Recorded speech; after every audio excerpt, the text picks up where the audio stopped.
नमो नमः। प्रिय विद्यार्थियों, आज हम पढ़ेंगे रानी लक्ष्मीबाई की कहानी। सन 1828 में वाराणसी काशी में एक बालिका का जन्म हुआ।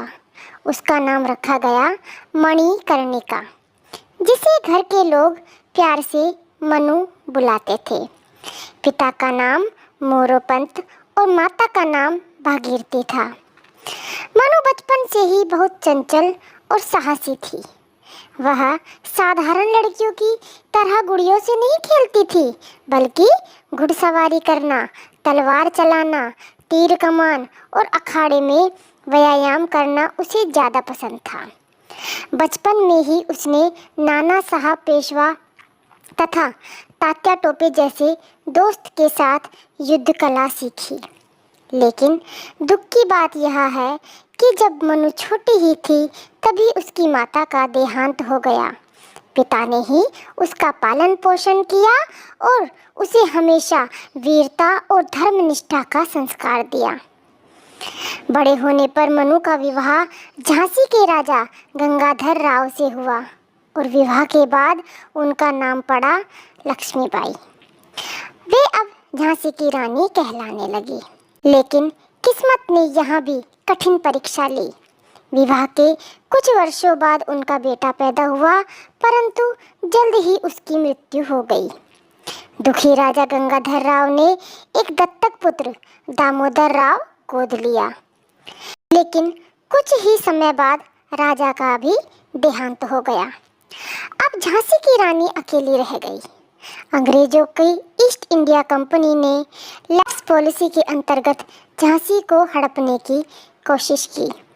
ने साफ शब्दों में कह दिया कि मैं अपनी झांसी नहीं दूंगी।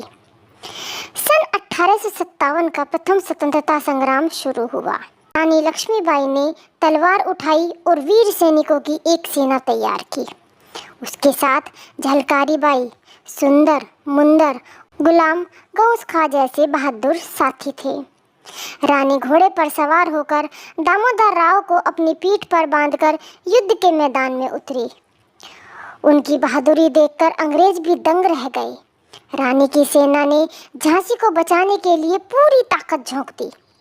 लेकिन अंग्रेजों की सेना बहुत बड़ी थी और शक्तिशाली थी।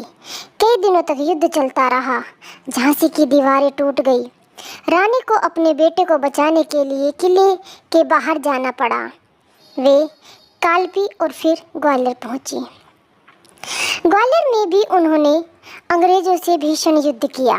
घोड़े पर सवार होकर तलवार दोनों हाथों में लिए रानी ने अंग्रेजों को पीछे हटाने को मजबूर कर दिया, परंतु युद्ध के दौरान गंभीर रूप से घायल हो गई। 1858 में केवल 29 साल की उम्र में रानी लक्ष्मीबाई ने रणभूमि में वीरगति प्राप्त की। रानी लक्ष्मीबाई आज भी भारत की वीरांगना और बलिदान की प्रतिमा मानी जाती है। उनके साहस और देश प्रेम को देखकर अंग्रेजों ने भी कहा था, झांसी की रानी पुरुषों से बढ़कर निकली। तो बस बच्चों, आज की वीडियो में इतना ही। अगली वीडियो में मिलते हैं। धन्यवाद।